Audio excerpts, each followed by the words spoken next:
Hey guys, welcome back to the channel. This is how to stop Strava emails. So first thing that you will do is simply go to Strava application into your device.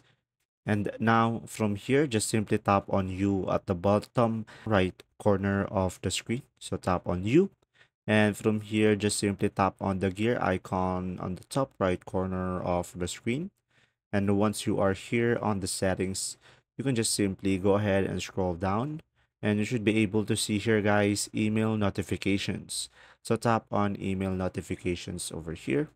And after that, just simply go ahead and tap on the Strava updates. And from here, make sure to turn it off.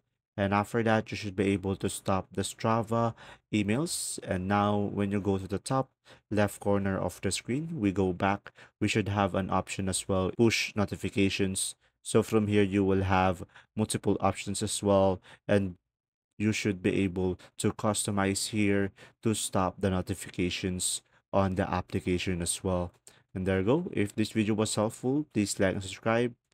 And I hope this video helped you understand more about Strava. And thanks for watching. See ya.